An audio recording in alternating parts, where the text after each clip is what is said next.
Hi Gemini, this is your May 2022 general reading. We're going to go from your first to your sixth house, and we'll see what's going on in those areas. If you guys would rather go from the 1st to the 12th, let me know, but that would be quite a bit longer. All right, first house, we have strength, courage, and the Page of Wands, innocence.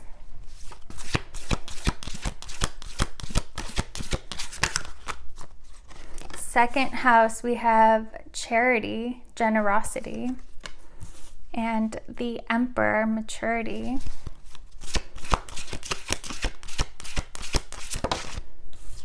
Your third house, we have the Star, wishes. A lot of major arcana.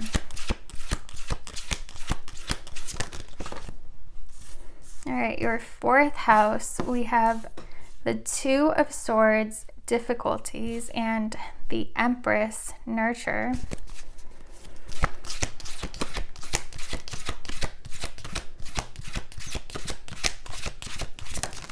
Fifth house, we have the King of Cups, understanding. Oops. And your sixth house, we have the Knight of Wands, impulsiveness, and the Knight of Cups, dreamer. This is such Gemini energy. Being a Gemini, I see that in a good way. All right.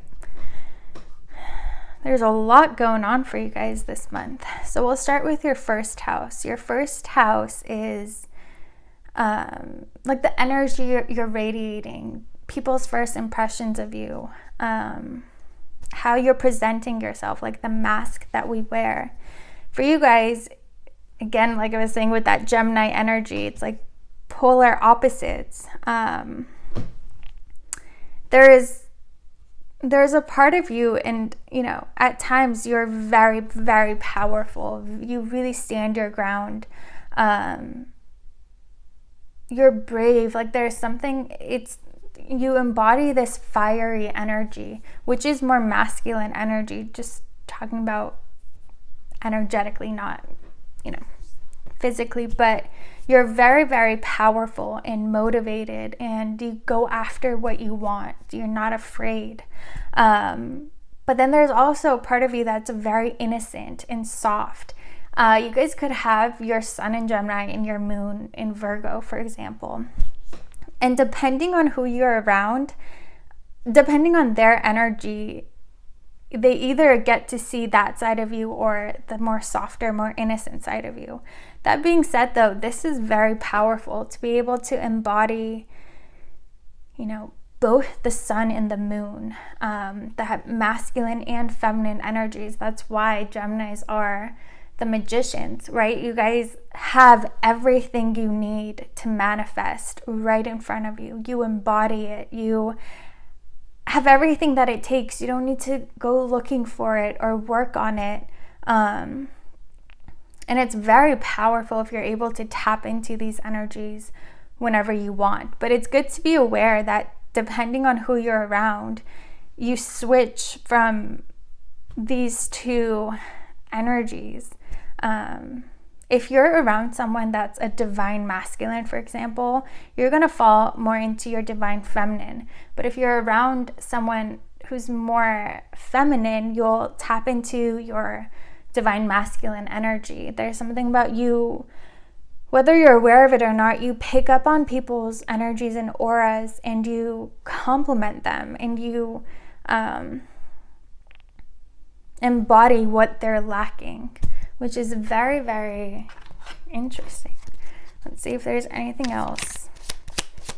I just feel like that's going to be something very interesting for you to watch for, and it'll be very interesting for you to realize like who you're around that shifts your energy. Sometimes you realize that people who present themselves as very powerful and very big are actually very afraid inside, and that's when you're around them, you actually tap into this strength of yours. That's how you see the truth in people, by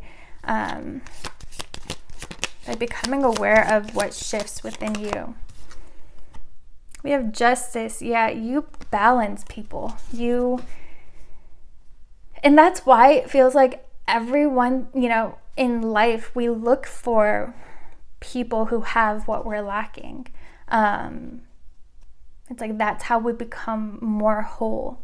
But for you guys, it's almost like that's why everyone that you are in contact with or that you have some sort of interaction with wants to be your friend and wants to be around you. And you might not feel the same way about most of these people. Again, because you don't need them, because you embody both of these energies, but they do need you. It's like you are an extension of them that empowers them. So it's interesting if you guys relate to that, where a lot of people want to be your friend, but you don't necessarily feel the same. All right, second house is your material possessions, your income, your self-esteem, your values. We have charity, generosity, and the Emperor, maturity. It feels like as you get older and have more experiences, it's almost like when you tap into this energy is when you become even more abundant than ever before. When you want to give and you want to help people, it's almost like that's part of your destiny, to be someone who gives to those who are in need and who are lacking. And the more you give, it's like you have this constant flow where the universe gives you abundance. So you have more than enough to be able to share with people and to help people without it affecting you. But it feels like when you get to that point where you genuinely feel like, hey, I wish I could do more. I wish I could help those in need. Like there's something that you're very passionate about. And when that awakens within you, that's when this flow starts. That's when like this significant amount of abundance comes to you. And it can come in any way. Like it doesn't necessarily have to be through your job, but it's like the universe giving you what you need to be able to do this and to be able to help in this way. And it feels like for this to pop out, you guys could be tapping into that energy where you just really feel drawn to help someone or group of people, and know that the first step you take, like if you do it, follow that instinct, that's when you'll find that like out of nowhere you get like this insane amount of money and you get a new job or you get something that allows you to do this without it affecting your own life. All right, third house. Your third house is what you're thinking of, is what you're aware of, what's in your conscious mind. And we have the star, wishes. Interesting, because this could be that you actually, again, there's something that awakens within you where you're able to grant so many people's wishes and help them in certain ways that they've been praying for and they've been hoping for a very, very long time. This could also be, we were talking about how you embody these two polarities, and the more you become aware of that, the more you're able to control it and tap into those energies whenever you want, and you realize just how powerful of a manifester that you are. And it almost feels like fun and amusing where you're gonna just start manifesting random things, and it's kind of like you're gonna be playing with the universe. Once you learn how to control, tap into these at will, you start using them and you start testing them, and you're gonna realize how effortless it is for you to manifest things. And again, that opens a whole new door for you. You always knew that you were always connected and tapped into this manifestation energy, but you're going to become much more familiar and much more in control and aware of exactly how it works and exactly how you're able to use what you have within you to affect your external world. All right, fourth house. Your fourth house is your home. It's your emotional foundation. It could also represent your family. We have the Two of Swords and the Empress. Some of you might want to reach out to your mom. If you haven't spoken in a long time, if like there was some sort of conflict, it feels like the message is to reach out and to forgive and mend things. And that's for some of you. But for others of you, it feels like there might be conflicts in these areas of your life. Again, with your family, with people who you grew up with, who you have like deep, deep roots with. But these conflicts are actually going to bring you guys closer together than ever before. Let's see. For Gemini.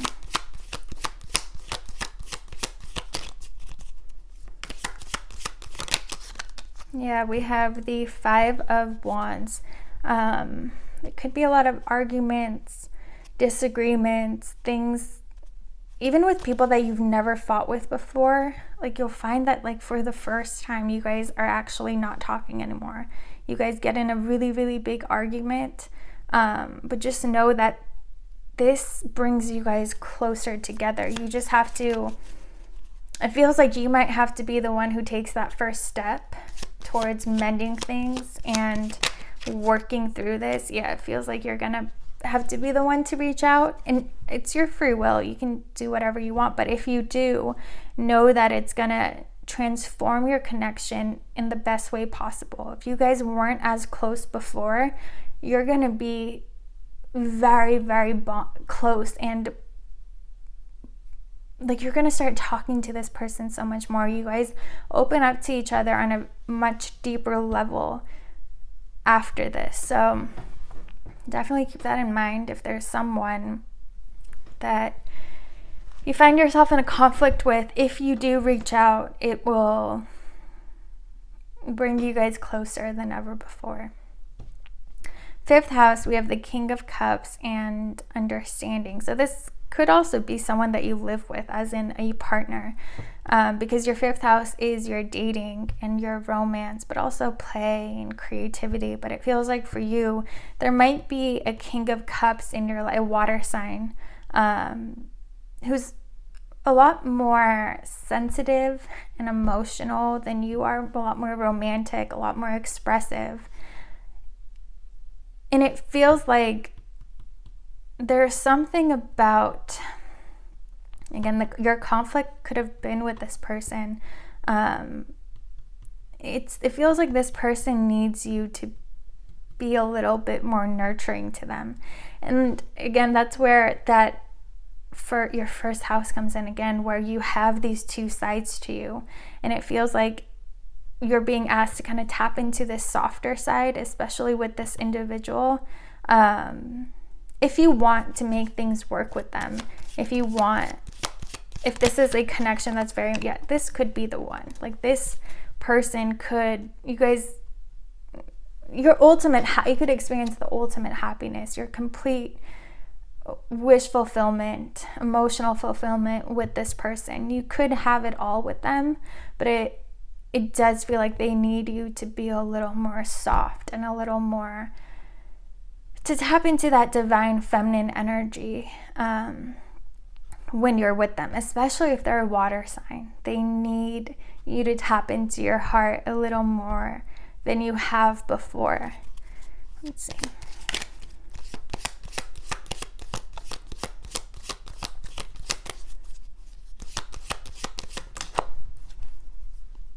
Yeah, we have the Nine of Cups. They feel like if you guys have gotten in some sort of argument or are taking a break, they feel like you're completely fine not being with them and not having them in your life. Whereas I don't feel like that's the case.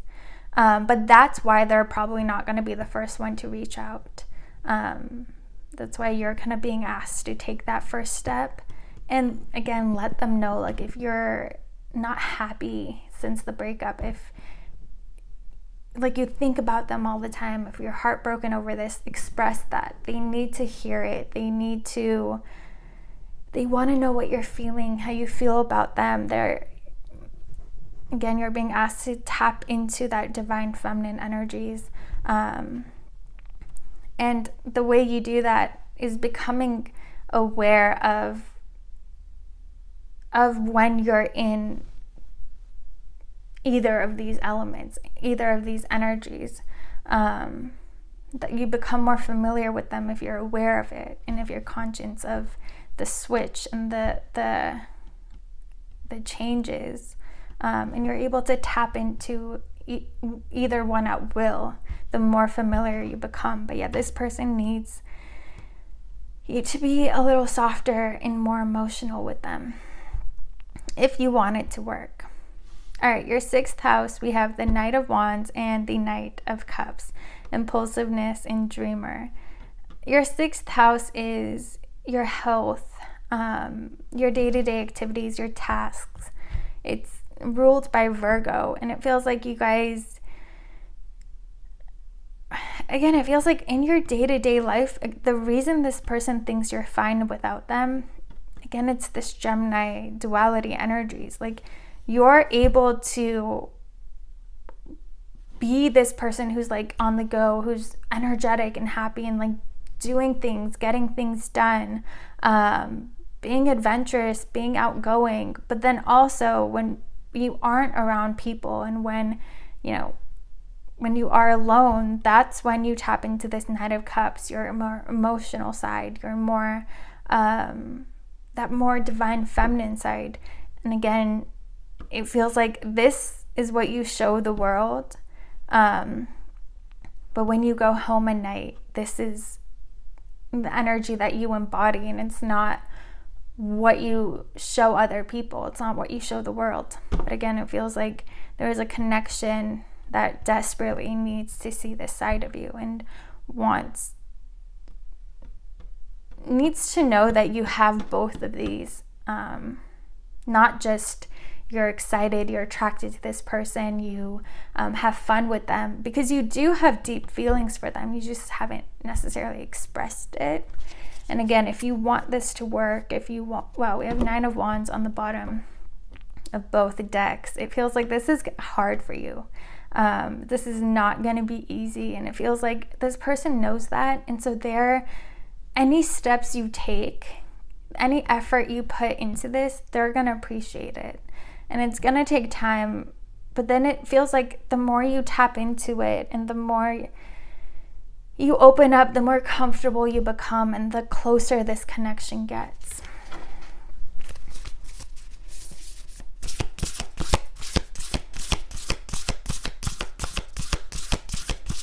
This person thinks that you don't care about them, that they're just like a random, like you could have had this connection with anyone. But again, it doesn't feel like that's the case for you.